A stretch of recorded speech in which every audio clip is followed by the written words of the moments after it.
Welcome back to the BCAMPodcast. Brady Carr and Austin Meinerich. We are here to break down another great weekend of college football. Break it down. Yeah. Huskers won. Cyclones won. We're going to get into our picks here in a second. Picks. Did really good. Fernando Mendoza in Indiana, game-winning drive versus Penn State. Heisman Mendoza. Potentially. Yeah. Maybe Heisman Emmett Johnson. That'd be pretty cool. That would make me happy. I don't think it'll happen, but. Yeah. If a Nebraska player wins the Heisman in the next few years, it's just another thing we can rub it into the face of all the Iowa fans we know. That's true. Yeah. Very true. All right. Let's hit some big takeaways from this weekend. Okay. I'm going to give you 3 minutes, and then you're going to give me 3 minutes. And then that's it. That's all the time we get for our takeaways. Mm-hmm. All right. 3-minute timer. Ready? Go. You're going. Brady, your timer's running down. I said I'm giving you 3 minutes. Go. Okay, 3 minutes starting now. All right, big takeaways. I think that Iowa proved that they are a hard, physical team to beat, especially in Kinnick Stadium. Luckily, they go to Nebraska. Oregon proved that they can win a sort of a rock fight game, but honestly, Iowa had some screw-ups that kind of bailed them out. Really unlike Iowa to have the special team errors that they did. So for Iowa, it's like you were so close, and I wanted them to beat flashy Oregon, but they just couldn't do it. Indiana survived another close game on the road. Remember, they only beat Iowa by five points. Iowa's a hard team to beat, though, and Penn State still has a really, really good roster, a more expensive roster, and Indiana is just finding ways to keep it going. They're either blowing out teams or they're just chugging along. So Indiana's still got that to prove. Looking to the ACC, what the heck is going on in the ACC? Just a mess. We'll talk about that later, maybe. Do they even deserve to be talked about? Yes, but who cares? I care. We talk about what we want to talk about. We talk about what we want to talk about. Big 12, Iowa State beat TCU. Been really happy. If you're a TCU fan, you're looking at Josh Hoover and like, wow, we have a great quarterback. But obviously, the Sonny Dike team that went to the national championship is just nowhere to be seen. It hasn't been seen for a few years. Do they start looking for somewhere else, or do they keep trying to wait for Sonny Dykes to make something big and flashy happen? But they keep losing these late games for TCU. Texas Tech, man, Texas Tech looks like they could beat a lot of good teams in the country. Really solid win with their Patrick Mahomes design jerseys. Brady likes them. I'm not a huge fan. I'm like, wear your colors, your main colors for your home game. They didn't do that. They look like you zoom in. They look kind of cool. Okay, but night games are excluded. This is an afternoon game. Night games in Jack Trice, they go black. Blacks come out. Awesome. People love the blacks. Blacks are tough. Other things in the Big 12, BYU's still a good team. Just had a really bad day. It's kind of what you have to look at it. I don't think their ceiling is as high as one might think looking at their record because they do have that true freshman quarterback. Texas Tech has a depth. They are a solid team with a lot of connectivity. They are like this, and their linebackers wear cowboy hats, and that's pretty cool. And Texas Tech has a lot of prairie dogs. So I really hope Texas Tech can make a big run in the playoff. Wow, under time. Under. I like being under. Always take the under. Always take the under. Wow. Is it my turn? Sure. I'll time you. All right. I'll give you an extra 3 seconds that I didn't use too. Oh, that's kind of you. Go. All right. Big takeaways. Man, is jam-packed weekend. Fernando Mendoza. I mean, he's good, but I don't think he had a good maybe Heisman moment, but he didn't have a Heisman game. And so he had a good throw, good game-winning drive, but that wide receiver made the play on the final play. I don't see why Mendoza's the Heisman, especially when you have Julian Sain in the same conference. 80% completion rate. Yep. So he just looks like a better quarterback, and I think it's worth noting this is not the best quarterback award. This is the Heisman, and so it should be maybe just not just the best quarterback. The odds right now are like Haynes King is like third, and like he's good, and he might be maybe better than Fernando, but I don't know. It's just a lot of quarterbacks that are just kind of mid up there. But Jacob Rodriguez from Texas Tech, he should be in that conversation. And then Emmett Johnson is an All-American. That's a big takeaway from this week, I think. Let's see what else. Rocco Beck played all right, good enough to win. Got a big punt return. You mean Benjamin Bramer? Ben Bramer came back from his injury, his scary injury last week. Scored a touchdown for the Clones. I don't know what that was. Tight end. Yeah. Okay. I think Texas A&M is definitely the number one team in the country, like we've been talking about for like 3 or 4 weeks now. I think they showed that this week, just crushing Mizzou, and Bama beat LSU by 11. Indiana beat Penn State by 4. Like this week for sure, it looked like A&M's the best team in the country. I think we've been knowing that. But Bama still has better odds to win the SEC championship and the national championship. Nebraska looks like they can go 9-3, end the season ranked 16th in the country if they win out, and I think they can. What else do I have in here? The Big 12, Texas Tech looks like they're going to run away with it. They're not a playoff contender anymore. They're a national championship contender because they can beat anybody on that list. Anybody, they can beat anybody, and the midshipmen lost, but Notre Dame hates the armed forces. And that's the end of our takeaways. Yeah, I would just like to use like 10 seconds to explain that. Every year, Notre Dame plays a team or two of your armed forces, and it's just not nice. A friend of ours named Logan calls it a great tradition and so much respect for the armed forces so they can blow them out and get an easy win later. But Austin, they sing each other's alma maters after together. Wow. And my friend Logan doesn't know their alma mater, so he doesn't get an opinion because it's a easy dub late in the season. Yep. But they've got Pitt on College Game Day at Pitt. Pitt's ranked in the AP. We had them ranked in the BCAMP 24th. West Virginia, their rival in the backyard brawl, has a really fun anthem they like to sing to the tune of Sweet Caroline about the university. Sweet Caroline. Eat Pitt. I can't say the middle word. But it rhymes with. It does rhyme with Pitt. It ends in it and begins with a shh.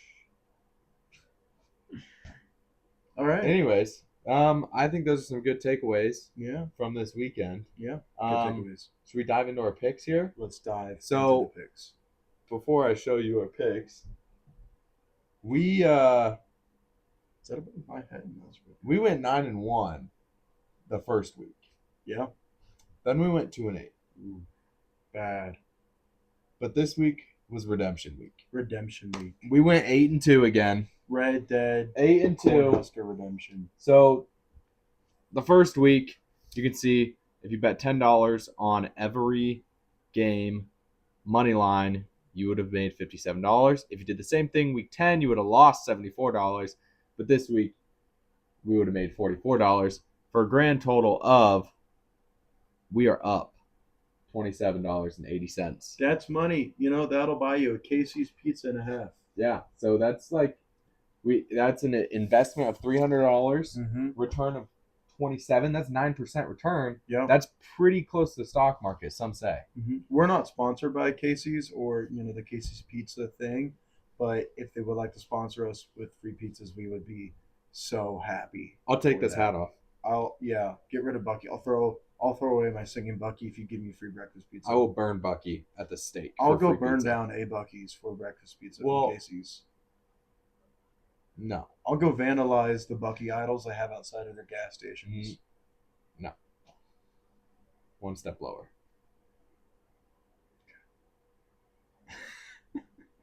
Okay. This Um. guy's not committed. Anyways, but I'm committed to this 19-11 record Yes. over 3 weeks. 1911, one of my favorite guns. Really? I didn't know that. Yeah. Okay. All right. Well, coming up, we've got the BCAMPoll Yes, for after week 11. Do we want to go over our picks that we made though, real quick? Let's Yeah. get some game reactions. And we have to say this. Last week we did say don't follow our picks when it comes to Iowa State and Nebraska because they're always going to be emotional picks and we're almost always going to pick them to win. But our emotions were right. So here's the caveat. Don't go with our Iowa State and Nebraska picks unless they're right. Yes, you have to Exactly. view it in hindsight, but like if you just know that it's going to be right, Then go with them. then go with it. It's Basically, not that hard. we're gonna pick them and we're gonna put them on the board. Yeah. But like, And when we're right, it's because we're smart, and when we're wrong, it's because of emotions. yeah, Because they should win every week. Exactly. They should win every week, and they can. All right, let's start with some games that neither of us. Actually, I watched both of these, but I don't think you watched them. Southern Miss beat Arkansas State 27-21 You at watch Arkansas. Sunbelt. Nice. I did watch the Sun Belt. And then Jacksonville State beat the UTEP Miners 30-27. That was a good game, down to the wire actually. UTEP came back and made it a game. Another game I did not watch was Florida State at Clemson. Cartoon Network Bowl. Yep, that is one we got wrong. Yeah. So we picked Florida State. Clemson won that 24-10. How are you supposed to pick a game when both teams are so tragically Exactly. pathetic this year with good rosters? Doesn't even make That, sense. that's not our fault. No. That we literally It's said the it was a coin ACC's flip. fault for not producing good teams where your good teams are supposed to be. Yep. Another ACC game that we did not watch. Wake Forest beat Virginia 16-9. Mm-hmm. Nobody watched that. But we did say at some point Virginia was going to lose. Give us credit. But at the same time, we're like, last week we said that and we picked them to lose. This week, it's like it makes sense why they should win. But if they lose, I could very much see it happening. We were just like, just pick Virginia because maybe they will just keep winning. Big 12 game that we were kind of half split on. Yeah, But the one that I clicked, we got right. that's good. That's So Arizona beat Kansas 24-20. good. Yes, sir. That's good on us. And then let's get into some other games. Texas A&M, like we said, destroyed Missouri They're rolling. 38-17. Just rolling. Rolling. No Brabula in Missouri anymore. That happened a few weeks ago. But Yeah. tough. And then let's get into some bigger games. College Game Day had Mhm. Texas Tech hosting BYU. And Patrick Mahomes, who I don't like, but just really cool that he's there Yeah. supporting his former team. And Tech rolled 29-7 Mm-hmm. in the top 10 matchup, and Tech should have been up maybe like 50-7. Yeah. Like, this wasn't a game that BYU was a few plays away from being in. This was a game where Texas Tech was a few plays away from being up by 50. Yeah. And this is the first time College Game Day had been to Lubbock, Texas since 2008. They were blown away by Michael Crabtree's ability to suck in these balls. Yeah, And that's what he did That's against what a Texas. commentator said. That's what a commentator said. And that's what he did against Texas, and they won. It's probably the I need biggest to game watch in that. Lubbock. I've never watched that game. Wow. I will go back. I'm planning, like, in kind of I think there's a little bit of a dead period between the end of regular season and maybe like start of playoffs. Start of bowl season. Yeah. I'm gonna go back and I'm gonna watch like some old games, There you go. some classics. Yeah, like right after conference championships, maybe Yeah. we'll go back and watch some classic football games. So 94 Nebraska, Miami. yeah, like that. And then 2008, Texas. yeah, exactly. Maybe 2013 Oklahoma State or Iowa State. Potentially. One of the largest comebacks in Iowa State history. Yeah. Just crazy games like those. Yeah. But anyways, back onto the picks. Oregon beat Iowa Nebraska has better corn. 18-16. That's what the Duck said. Duck said Nebraska has better corn, and everybody knows a Duck's opinion on vegetables matters. Yeah, and Will Compton was right. It took everybody to beat the Hawkeyes. Mm-hmm. Do you know Even the what I'm talking about? Hawkeyes. Took the Hawkeyes to beat the Hawkeyes. Fumble and a punt. Do you Missed a understand field my goal. Will Compton reference? No. Okay, I'll show it to you after. It's not for our audience. Oh, it's not PG. Yeah, it's on Okay. Bussin', so It's Will Compton-y. It's a Will yeah, Comptonism. yeah. Will Compton and Taylor Lewan were on something crazy, That's awesome. and Josh Pate was like, yeah, and then he was like, hold it right there. I have a good ability to like carry on a conversation when I have no idea what's going on, but act like I do. But you gotta explain this to me. I'll show you to you after. Okay, I'll because explain later. All it's right. bad. Awesome. But anyways, Oregon 18-16. Yeah. Break that down for me. Ducks went quack. Herky, is that his name? Mm-hmm. Oh, such a stupid mascot name. Herky went splat. I don't know. It was an Iowa football game. Tailor made for Iowa to win. If that was a big red N logo on the side of Oregon's helmets, they would have lost to Yeah. Iowa by 3. Yeah. Iowa was up. What was it, 16-15? Yep. And they had some special teams errors. It was a cold, wet day in Iowa City, Kinnick Stadium. Iowa fans being really mean as usual. But they were ready to rush And the this isn't field. mean like just me saying, "Oh, I hate Iowa fans."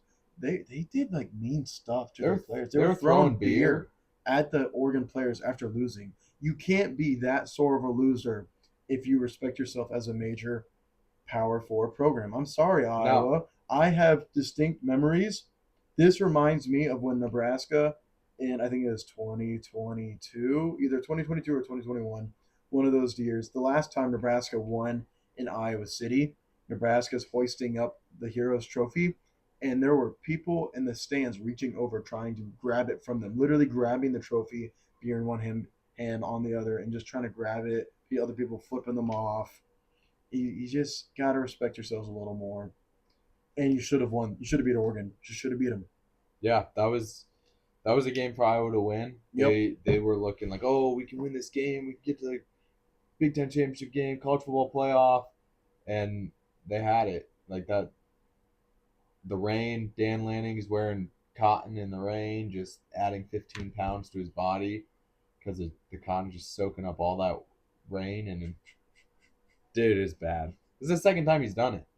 You gotta stop wearing cotton, bro. Against Indiana and Iowa. Yep. George Costanza learned that the hard way with the New York Yankees in Seinfeld. Mm. He made the Yankees wear cotton uniforms in the middle of summer. It's not good. Washed them. Next game, they couldn't run around. They were so tight. That's funny. All right. Do you want to jump into Iowa State or Nebraska first? Let's flip a coin. All right, Iowa State. All right.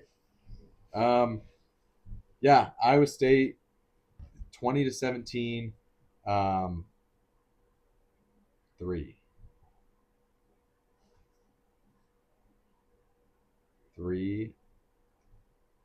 up, No. flip,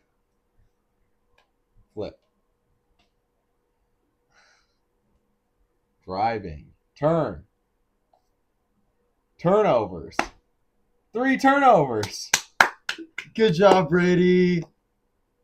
3 turnovers. TCU had 3 turnovers. Yeah. That's what Austin's trying to say. Iowa State capitalized on that.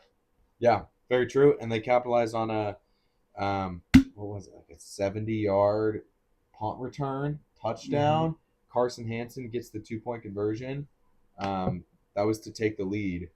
And I think I heard from Cyclone Fanatic that's the only punt return touchdown to win a game. Wow. Ever in Iowa State history. Wow. So that's incredible. I mean, Iowa State hasn't won many games, so there's not much to pick from. So it makes sense. But they're winning now. No, Matt Iowa Campbell State hasn't won many games, but man, they have some amazing wins under their belt in history. Yeah. They do. That's true. Surrounded by dumb losses. Kind of sounds like this season as well. Kansas State and Ireland get the Iowa win, crush Arizona, and then yeah, lose to Cincy. Okay, it's at Cincy, and then you just the Colorado game, and Austin's dead after that one. That Arizona one hurt. State. Yeah, That night was a roller coaster of emotions.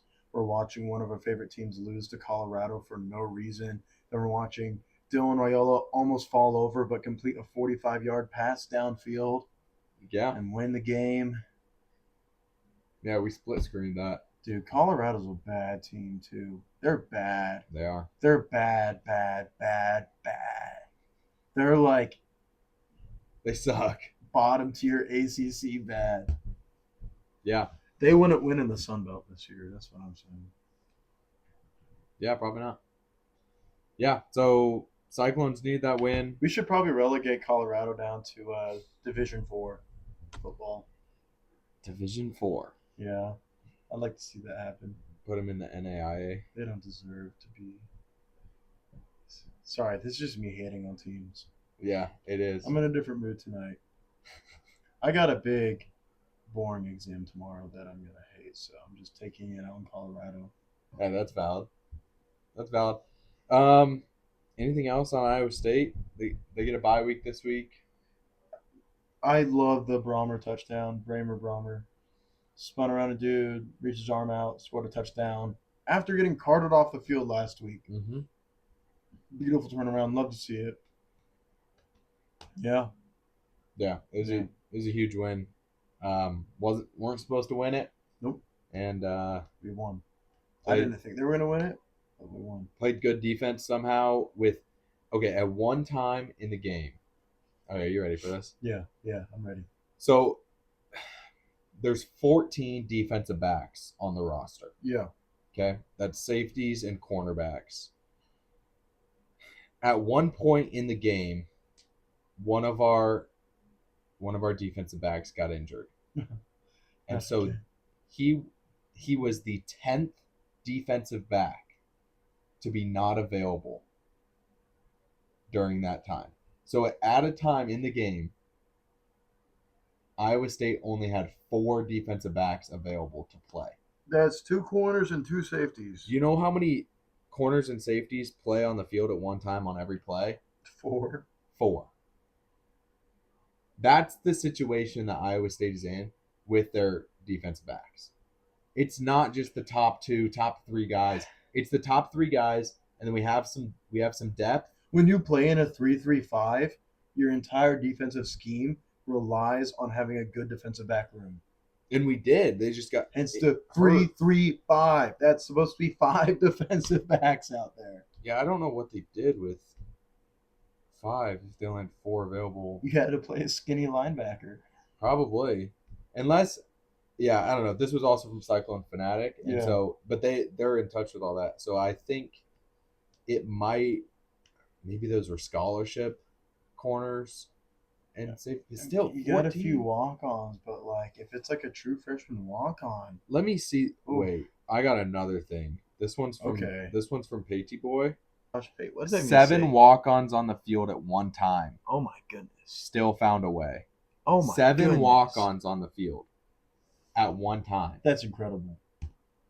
Because of all the injuries. So that was probably on defense. That's amazing. Wow. Iowa State, everybody.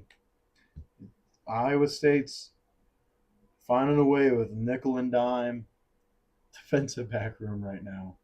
Yeah, and they held Josh Hoover. They turned him over 2-3 times. Hoover's daddy? Iowa State. Yeah, very true. Yeah. There's a Cyclones kind of tore through Fort Worth there. Stole a win. Yep. This is good. Tornado went down to Texas. All right. You know what went out to LA?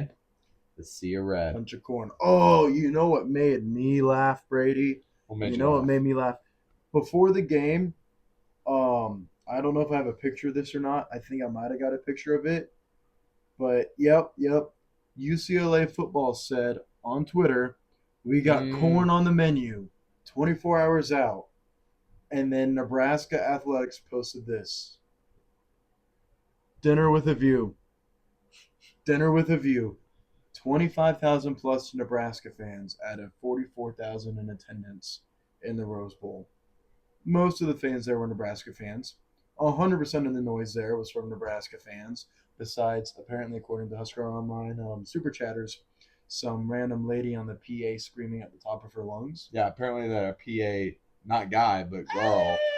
I don't. And I didn't hear it on the broadcast. Thank yeah, I goodness. don't know. I don't All I know. heard was the beautiful noises coming from Devin Gardner and Tim Brando. The funniest pair in commentating, and I love them so much. You know that. I know you love them. I don't know, But man. yeah, UCLA football's trying to get chippy or something like that, and they were chippy on the field too. They were. But saying you got corn on the menu, dude, you're 3-5. You got a bad football team. Nebraska went out Three and there 6 now. 3-6. Nebraska went out there and handled them. Yeah. TJ made it look easy. Emmett Johnson had M. Johnson ran right through him. 232 all-purpose yards. There you go. 232 all-purpose yards. All Big Ten Offensive Player of the Week. He's the number one Like, running back in the nation in all-purpose yards right now. 3 touchdowns this week. Emmett Johnson is Nebraska's MVP. If he keeps playing like this, if he has 2 more over 100 rushing yard games against Penn State and Iowa, he will be first team All Big Ten. And he should be in the All-American conversation if he's first team All Big Ten. Yes. And the all-purpose yards will get him there. Yeah. So Penn State and Iowa are better defenses. They're bigger. So much better. But like he's ran against other teams as well. So and I think the offensive line is playing better. Yes. They're more cohesive and they're on a roll and they want to play well. A mobile quarterback requires teams to take that into account, which opens up the middle of the field for passing and also opens up a little more room for Emmett Johnson to do his thing. They didn't run too much read option, just a few. But the defensive edge has to set the edge over there and be ready for Latif to pull it. Yeah. That's one less guy chasing Emmett. Those RPOs they ran a few times, you have like a little wide receiver screen available, or you have the handing off to Emmett available, or TJ can take it. Dylan did that a few times, but as you saw, he would just get like 3 yards and then dive. Yeah. TJ can get 8 yards out of that, where Dylan could only get 3. So Matt Rule called him a triple threat: arm, feet, and brains. Oh, I like his brains. So this is good for Nebraska's future. Obviously, yes, we still would prefer to have Dylan there because he's the leader of the team. He's a starter for a reason. He has the brain and experience and the arm. But this is going to make Penn State and Iowa have to look at a very limited amount of film. And Nebraska's playing football differently right now. They are. They're running out clock, and they're extremely efficient. UCLA had a horrible defense. But if Nebraska can even be like 80% as efficient as they were, yeah, that gives them a really good fighting chance against teams like Penn State and Iowa. Yeah, because they got up 28-7, and then the end of the game 28-21. I want to look at the drive chart here, but I feel like they got more conservative with their play calling once they got up big, and so they didn't because UCLA they didn't try to put it on because they went. Their first 3 drives were touchdowns. First 4. The first four drives if you don't count the kneel at the end of the half. Yeah. Yeah. So first 4 drives are touchdowns, and then 2 punts in the end of the game. 2 long punts, pinning them in their own 10. Yeah, and then a 5-minute drive to end the game. Look, what was UCLA doing? They tried to run tempo, and the only way they could run tempo and have it work was by Nico Amalivia football team running the ball and spinning around doing crazy stuff. UCLA wasn't going to score fast. Against our defensive back room, no way they were pushing the ball downfield, and they couldn't push the ball downfield all game, besides like maybe 1 or 2 chunk plays. All they had was Nico running the ball, maybe they could run the ball, and a few little breakaways here and there and a screen that went for a long pass. That was it. But they were not going to efficiently drive the ball downfield fast, which is why Nebraska was comfortable just running clock and punting, because they knew having a 3-touchdown lead would win them the game if the defense just held them a little bit. Yeah. So once Nebraska got up 28-7, then UCLA scored on a what was that? Oh, the 45-yard pass play. Yeah, just a dump off. Yep. And then um, Nebraska rush up the middle, rush up the middle, rush up the middle, scramble. Ja'Cory Barney 9-yard catch, rush up the middle, rush up the middle. Uh, -1 pass play, and they punt. Then UCLA punts. Nebraska gets the ball back. Latif run, pass complete, rush right tackle, incomplete pass, rush right tackle, rush up the middle, incomplete pass, rush right tackle, punt. So like that's a lot of we were running all game, Yeah. but like you don't hear a run sweep or anything like that. Screen passes weren't happening. So and then at the end of the game, 9 plays, 36 yards to end the game. Rush right tackle for 8 yards, left tackle for 2, 7-yard completion to Key, 17-yard completion to Hunter, left tackle for 9 yards, up the middle for 1. Kneel. Beautiful. Yep. Beautiful. If you can go 3 kneels on someone else's field, like I heard some people on X were talking like, why can't we close out games? You got the ball. They closed out the game. Like, or why can't we put teams away? Well, you don't need to really put teams away when you can get the ball back with 4:54 left on the clock and not give it back. Think about the Scott Frost years where they could have just put the game away, but then they turned the ball over. Yeah, or they got the ball with 5 minutes left and they go 3 and out and punt, and then the other team scores again. Yep. Like that's not happening. No, Dana so you don't need to go up by 10 points. Yeah. Because you have Emmett Johnson, you can do that. So like, and you have TJ who might be able to scramble or something too. You got Ja'Cory Barney who can make a guy miss or two. So you just call safe plays, get you chunk yards. If it doesn't work out, you're already running out the clock. You're running out the clock. You have a defense that you can trust to not let them score super fast. Because no one's scoring super fast on Nebraska's defense most of the time. Nope. Unless they get those big chunk runs, which we've seemed to limit. Yeah. Like recently. Penn State's going to get us on that. They're going to have at least 1 or 2. Katron Allen's going to have at least 1 or 2 big runs against us on the outside. It's what's happening right now. It's going to happen. We kind of know what the team is right now. But what we do know is that Dana Holgorsen is still able to be very creative with the offense and with TJ. He is able to go with those plays right now. That wheel route to Emmett Johnson, he had multiple reads on there. I think he knew the design, but Emmett Johnson, or you see TJ gets the ball on that wheel route. He has Carter Nelson open downfield. He could have passed it to Carter Nelson, but he sees those safeties. He says, I'm going to give it to my all Big Ten running back, wheel route, touchdown. Yep. He had multiple options on that play. And he makes it look easy when avoiding sacks. Does he not? He does. That's just his natural athleticism. He's able to do that. And that's what I love Dylan Raiola so much, but the team needs a quarterback who can avoid sacks like that right now. So would you like we're gonna get off the game reaction for a little bit. Yeah. I'm gonna ask you a question. Okay. But we got to get to the BCAMPoll, and we got to get to what else we got to get to tonight? That might be it for tonight. Yeah, unless we have something else. But here's the question. So can we keep the first part of the question is, and don't answer this yet because I'm going to ask the second part of the question as well. First part of the question is, can we keep and pay Dylan Raiola, TJ Latif, and Dayton Raiola to all be on the team next year? That's the first part of the question. If not, would it be better to have Latif rather than Dylan Raiola? And you're bringing in Trey Taylor the next year. Mm-hmm. So you'd have a sophomore Latif, and then you'd have a senior in high school waiting in the wings. Dylan's would transfer then, and Dayton would Dayton would probably follow him as well, and then you might need to transfer in a backup. So just style wise, Yeah.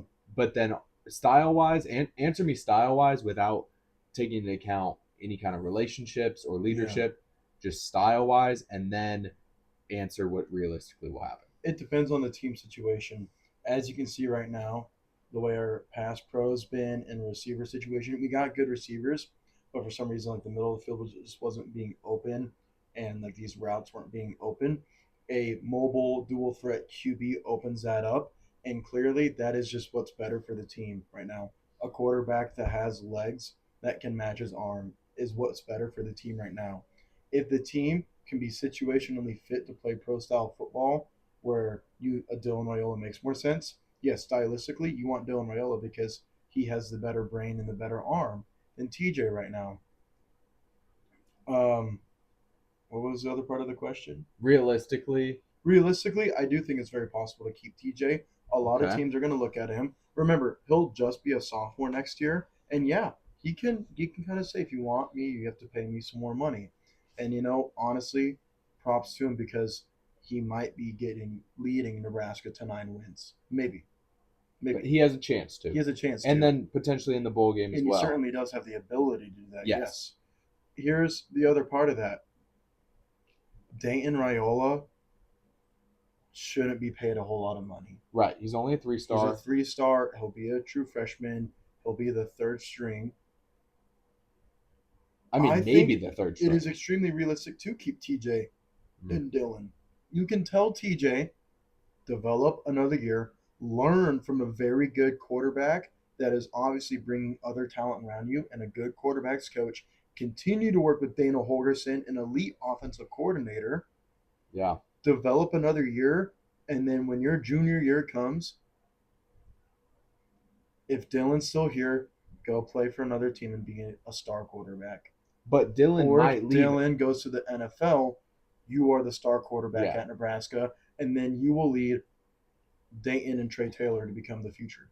Yeah, because I think the kind of the ideal, everybody's happy, and we get the most out of everybody scenario is, so Dylan's back next year. He's Yeah. healthy. He plays with Latif backing him up, and we know we've got Latif back there. And maybe we throw him in for some extra plays, get him some action, things like that. But he's developing, like Does you Lincoln said. Riley try and poach TJ? And if he does Matt know. Rule say, "Hey, USC and UCLA, they barely recruited you. We wanted you. We developed you. Everybody's gonna We try to love you." poach TJ, but the Oh, yeah. best scenario is TJ develops next year. Mhm. Then Dylan has a great year. Hopefully. There's no calls for for Latif to come in. He has a great year. Hopefully. Leads us to the playoff Yeah. through a tough schedule next year. Wins a national championship. Okay. Goes to the NFL. Yeah. And now you've got Latif will be a junior, so he's the starter. Yeah. You're going to have Dayton will then be a sophomore. Trey Taylor will be a freshman. And so then you have Latif, give him 2 years to start, and then you rotate. Like, What's going to be hard is keeping Dayton and Trey Taylor at the same time. I don't really care about Dayton then.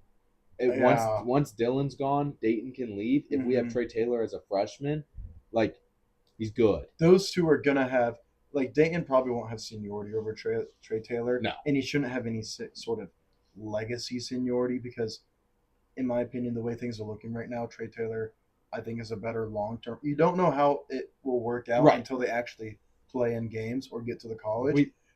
Somebody thought Sims was going to be Lamar. So we don't know. Trey Taylor he's better. He's the number one quarterback in the state of Illinois. He's one of the best in the nation. He's looking really good. Yeah. So if you can get Dylan gets a year, his junior year of 26. Yeah. Latif stays as the second string, and then Latif plays in 27, maybe 28 as well, and then Trey Taylor gets 29 and 30, and that would be good. And then from there, you have no idea. Those kids are in 6th grade right now. Yep. So, but that would be a solid future Yes. for Nebraska at the quarterback position if they can pull that off. But it starts with keeping TJ, because otherwise you might throw Trey Taylor in too soon. You might have to start Dayton. Mm-hmm. Like, the ideal scenario is keep TJ. And when you break it down, if TJ loves Matt Rule and he loves his quarterbacks coach and he loves Dylan, If he and loves the and University of Nebraska, because that end matters a lot too. yeah, You need to be committed to the end. and I think the culture is there where now that the NIL is going to chill out with the revenue sharing, everybody's going to be about the same. Mm-hmm. So if we can get our NIL up to supplement some other parts of it, and we can pay TJ starting quarterback money Mm-hmm. at a Big 12 school to be our backup, then we keep him. Or even probably a little less than starting quarterback money, but like, Yeah. see, this wouldn't be an issue like I 10 think years ago. TJ's long-term success is best lying at Nebraska. He could develop You're so you're much going better. you're going down to Big 12 schools. That's probably where he ACC would end up. schools. Yeah, He's not going to transfer to an SEC school and start. maybe you will. I don't think he would start. There's SEC schools or Big 10 schools who would start him, and it might turn into a dumpster fire because they might just have bad teams and bad cultures. Exactly. There's a good culture at Nebraska. He could go like Aiden Childs is a good quarterback. Yeah. And Michigan State sucks. So Yeah. he could transfer to Michigan State or a team like that, And suck. Maryland or Rutgers, and be bad and get hit all the time and You destroy can his see career. in this system that Nebraska's running right now, holy cow, TJ can thrive. This is the style Matt Rule wants to play is tailor-made for a quarterback like TJ. Someone with a consistent arm, a powerful arm, a smart brain, and yeah, he'll be mobile, go get some yards. Obviously, you want that everywhere, but like this style that they're playing right now is really good, especially with Daniel Holgerson. And who knows how long Daniel Holgerson will be here. If we could for like at least another 3 years, that'd be amazing. Yeah, we need to wrap this up. Why? Because we're spending too much time talking about this right now. We got to move on to the BCAMP. The BCAMPoll? Yeah. Do you have something else? Quick thoughts. Okay. 2027 recruiting class. Oh boy. Nebraska. Looks amazing. Looks amazing. Why does it look amazing? Do you want me to pull it up? Because we have several 4-stars. It's true. And we have a lot of really good 3-stars. And we have a cornerback that by this time next year will be a 5-star. Because he is like a few decimal points away from being a 5-star. And everyone who knows anything about recruiting has already said if he keeps playing this way, yeah, he'll be a 5-star next year. Because it's not like he needs to move up. It's just because he's like a junior right now. Trey Taylor is a 4-star quarterback. He's been committed since May, and he has brought in everybody else, basically. And so we also have Torrey Pittman from Omaha. That's a 4-star athlete. I think he's a safety that I just talked about. And then we have Jabari Watkins from Georgia, 4-star wide receiver. He committed in September. And then we have Tay Ellis, who's like a 3-4-star, but he'll probably be a 5-star by next year. Remember, these are just juniors. He's a wide receiver. He committed on the 3rd of November, and so that was a big deal. And then Matt Erickson, the Miller North offensive tackle, he's a 3-star. But really good. We were talking about Trey Taylor. He's so good. And just continuing to stack up that class currently. Looks like 247 Sports has them at 3rd in the nation, behind Syracuse and Oklahoma. I don't know why Syracuse is above them. They have 8 commits, I guess is probably why. They have 6 3-stars. And Nebraska has 3 4-stars and 2 3-stars. Yeah. So it's close. Oklahoma has 4 4-stars and 2 3-stars, but yeah. In this day and age of recruiting college football, you don't see your 18 to 20 students in a recruiting class anymore. You're gonna have maybe like 11 to 13 at most when it comes to these high school recruiting classes, because you have a limited number of people you can have on your roster. Nebraska just a few years ago had 130 kids on their roster. Now they got to limit it to just around 100. Yeah. So for 2026, this next year, Nebraska's ranked 83rd overall. It's going to be a heavy transfer portal year, Yeah. and then they're going to be really good in the high school recruiting. But just we only have 11 commits. Cornerback, offensive tackle, tight end, There are wide a lot receiver. of developing players Very true. in this system right now at Nebraska. So you're bringing those. That's your recruiting class to develop for the future. And as we see, like Matt Rule, yeah, they're going to bring in like a few kids through the portal every year. That's just supplemental pieces. It's like what you need to fill in the gaps, maybe for some depth. Maybe you need someone to immediately start, but you're still developing these players for the future of your program. Wide Yeah. receivers, honestly, for the future of Nebraska, we don't. The past few years, we've had to take in wide receiver transfers. We might take in one next year. If you keep Isaiah, keep Ja'Cory, well, you got Quinn Clark developing. You got Cortez Mills developing. You got Isaiah Mosey will hopefully be a better slot receiver next year. Yeah, or at least receiving running back if he stays in the running back room. Exactly. You might not. Nebraska might take in like a possession receiver like Dane Key, but that might be it. You might not see two. Because Dankey's a senior. Mm-hmm. Okay. Yeah. Dankey's a senior. He's graduating. Probably either late draft pick or not at all. Hopefully, Undrafted free agent. He'll probably get on a practice squad somewhere. he's gonna get on a practice squad somewhere because he has a pick. You see him blocking. Yo, You see he's gonna go to the Rams. Our blocking at receiver this year has been so much better. Yes. Isaiah Nair sucked at blocking. Oh my goodness, him and Jamal Banks were horrible. Yeah, I rewatch some film to look for the perimeter blocking, and Isaiah and Danke are bodying people. Oh, we'll have Wood back. Wood will be back. Wood will be back. But even you see Barney out there, dude. Yeah. He's bodying receivers. He's a little guy. He's tiny. He's tiny. Boom. Tiny in football perspective. Like it's just small. Yeah. It's very quick. Petite little man.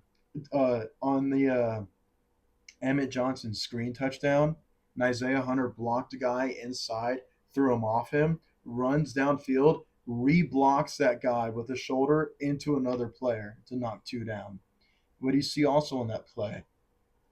Rocco Spindler and Justin Evans downfield 30 yards down the field. They blocked at least safeties. 4 total people on that play. And then, perimeter blocking. This is why we're getting longer runs this year.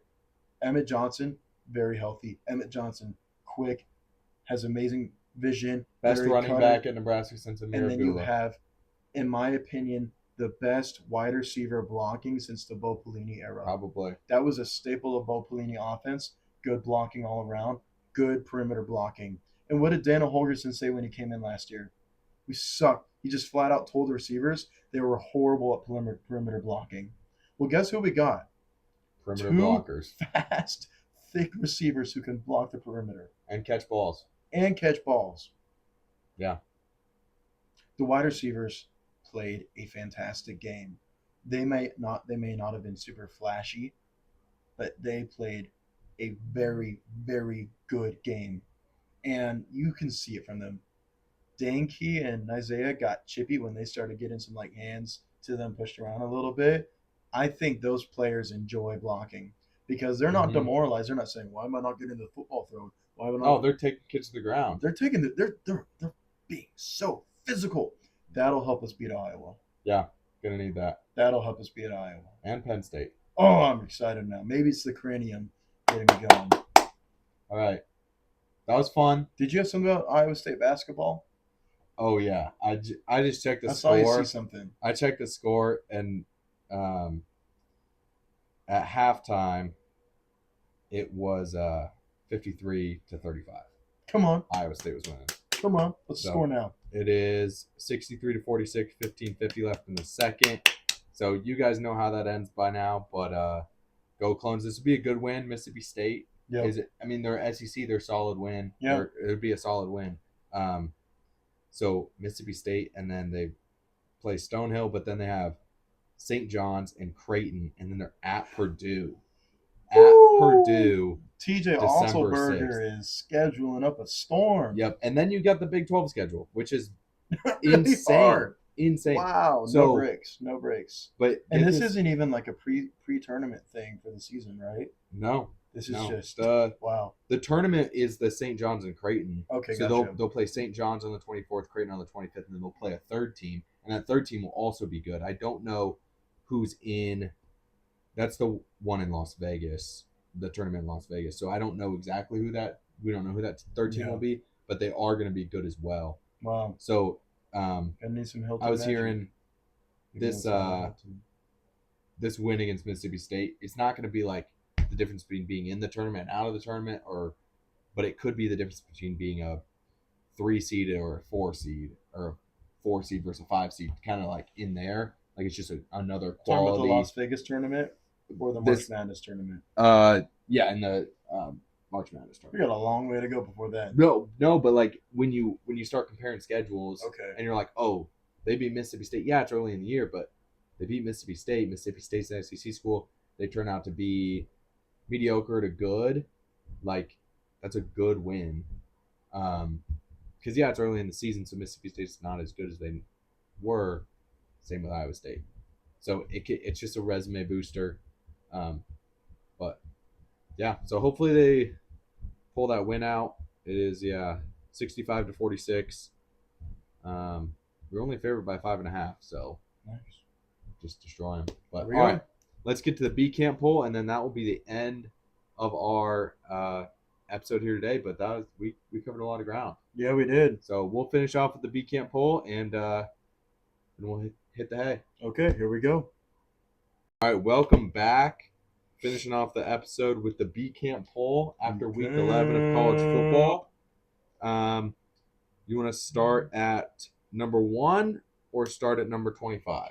We're going to start at number 1 because 25 is a little complicated right now. It's not complicated. It's very straightforward. We have 4 teams at 25.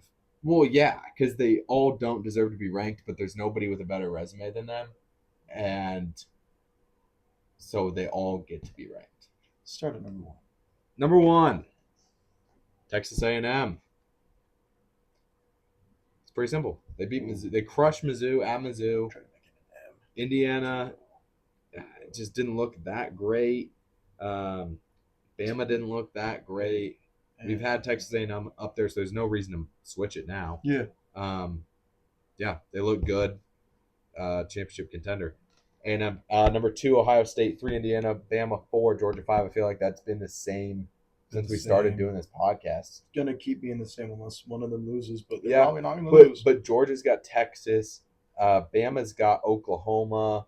Ohio State's got Michigan. Indiana's got a cakewalk. Texas A&M has to go play Texas. So potential for some changes. That's true. There's a few things true in life. Texas plays 2 of the top 5 teams. There's a few things true in life. Death, taxes, and Michigan somehow beating Ohio State. Every year. For the past 4 years. Yeah. All right. Ole Miss at number 6 stays the same as last week. And then we get into the changes. We have Texas Tech moving up from number 9 to number 7, jumping above Oregon. The win against BYU was just – it looked good. It looked really good. They even made mistakes, and it still looked good. Really good. So Oregon's at 8 after their close win at Iowa. Iowa's a decent team, but it wasn't impressive. But I'm not going to drop them anything for winning. Like they won, but Texas Tech boosted their resume more than Oregon did this week. Yep. Notre Dame at 9. I believe they were at 12. Yep. So we had some teams drop out. Beat the Armed Forces. They beat Navy pretty good, senselessly, just mean. It's more about them just moving up because other teams are dropping out, and there's nobody with a better resume. Yeah. Notre Dame beat the people that are going to protect our nation, and I just don't respect that. But that's valid. Maybe the protectors of our nation should be a little bit better at protecting their end zones. But it's Navy, so what if they were playing in the ocean? Like we all know who we want. You're not allowed to be really fat at Navy either, so couldn't stop the run. You're saying? Yeah, I mean, like also these kids are doing full-time classes plus everything else that goes on when you're at an Armed Forces Academy. Yeah, they're insane. They also don't get NIL. They're not allowed to. Yeah. They're literally doing it. Are they even on scholarship? Are they on scholarship for football? I don't remember. Yes. Okay, they do have. But okay. they're literally just doing this for the love of the game. Yeah. Which is what the NCAA used to make everybody do.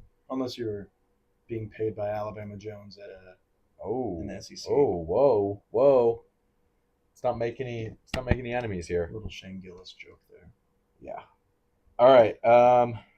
Rounding out the top 10, we've got Texas moving up as well. Yep. And then we got Oklahoma right behind them. Two loss teams. Texas beat Oklahoma in the Red River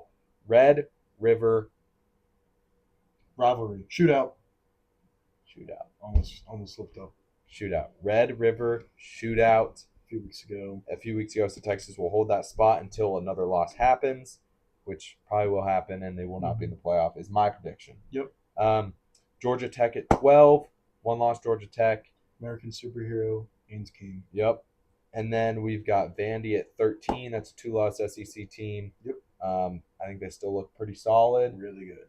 They're going to have to win out to make it, but if they beat Tennessee, that's another quality win, and they'll make it into the playoff. Yep. BYU at 14 suffered their first loss, but they don't have any good wins. And so they were up there. They were up at 7 because they were undefeated. And you have to, in the way that you're supposed to do rankings, you have to reward an undefeated team for taking care of their schedule. Mm-hmm. But once they lose, then you look at everybody else, and you're like, okay, have they beaten anybody? They have not wins. beaten that many people. They don't have any great wins. They beat Utah, and they beat Iowa State. Utah's a good win. Yeah, but they don't have like a good win, and Texas Tech has good wins. Yeah, exactly, and that's why there's a big difference there. 7 spots. Yep. So BYU kind of got to prove themselves. They get Cincinnati in 2 weeks, and that could be another good win to push them back into the Big 12 title game, as well as the playoff conversation. But right now they're on the outside looking in, alongside Miami at 7-2. Miami has the win over Notre Dame. That's kind of buoying them up, but they're an ACC school that just 2 losses in the ACC. It's just Miami's being Miami, and they're screwing up their season. Yeah, they are. They were on bye this week, right? Or no. They played Syracuse. Okay, they beat Syracuse. Without Stephen Jr. They were on bye this week. Yeah, not bad. I had another rugby game, but busy Saturday. They've lost to some bye weeks as well. So they have none. No one's lost to the bye week like Clemson has. Very true. 16th, we got Utah. Last week, the playoff committee had them at 13, so they might be inside the top 12 this week. I don't see, let's run through Utah's schedule real quick. Okay. Just because I just don't see why they're so high. The AP has them at 15 this week. I think that's valid. So they have wins against Arizona State. I'm just going to give you their 2 best wins. Home against Arizona State and home against Cincinnati. And then their losses are a 3-point loss at BYU and then a 24-point loss home against Texas Tech. They finished the season with at Baylor, home against Kansas State, and at Kansas. So if they play like they're supposed to, they should end with 2 losses, and they will work their way into the top 12. But I don't see why they were 13th last week. Yeah. And they'll probably stick around there unless the playoff committee has some teams dropping out, and they might move up. I just don't see the great wins. But they can make it up there. And then USC at 17, Michigan at 18. USC beat Michigan. We've got Louisville at 19. They dropped big time this week. I think they dropped 7 spots. Yeah. So that's another ACC just cannibalizing themselves because they lost to Cal at home in overtime by 3. But now that's your second loss. Both losses are in overtime, but your best win is against Miami. They also have a win against JMU, which will now be a ranked win. They have a win against Pitt, which will now be a ranked win. but nothing like, wow, that's good. Yeah. So 19 seems about right. Like 19, like we're not saying they're a bad team. That's the No. thing when I think you get into like this 15 through 25 range. Like these are good teams. I mean, there's 134 teams in FBS. 136. We had in Delaware and Missouri State. There's 134 real teams in FBS. Actually, it's probably more like 100. So, yeah. So, like, these are good teams.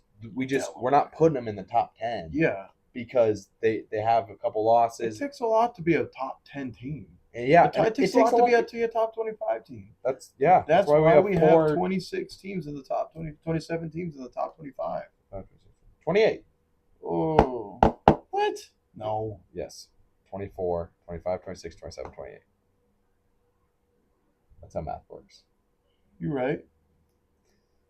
And then starting in the 20s, we've got Pitt. Pitt lost to Louisville, like I just said, so they'll be right behind them, but they have a good stretch of games here where they can make some statement wins late in the season and they could rocket up these rankings. North Texas at 21 is your current highest ranked group of 5 team. So right now, if you just went on rankings, your conference winners would be A&M, Ohio State, Texas Tech, Georgia Tech, and North Texas would be your automatic qualifiers. But we do have JMU at 23. So if they can win their conference, which is a different conference than North Texas, if they both win, it's going to come down to the rankings. And right now they're real close. So we'll see what happens. Cincy's at 22. Like I said, JMU is at 23. Tennessee at 24. And then I have 4 teams who I don't think deserve to be ranked in the top 25, but we just could not find resumes better than them. Yeah. If you find a resume better than them, let us know. Put it down in the comments. Leave a comment, send an email, call us, hate mail us. We accept it all. Twitter us. Exactly. Or X us, whatever you want to call it. But in no particular order, as the 25th best teams in the country, we have 6-3 Illinois, 6-3 Iowa, 7-3 SMU, and 7-3 Nebraska. Indeed. Yep. So we'll be making a graphic. We'll put this up on the X. Yep. I'll get a graphic going. We won't have to use no AI crap. And but Texas A&M is your number 1 team in the nation. Let's go. And we'll put this behind Austin as we end our show. But this was a great week of college football. Iowa State wins. Nebraska wins. Iowa loses. It's beautiful. It is beautiful. And I'm excited for the rest of the season. Me too. I'm excited to finish this Iowa State basketball game that's going on right now too. Very true. Should we check the score as we close here? Finish it out. Yeah. All right.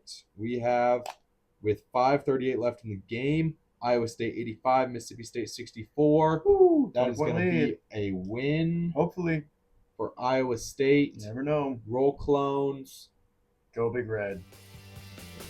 See you later this week. Hopefully, I'll be live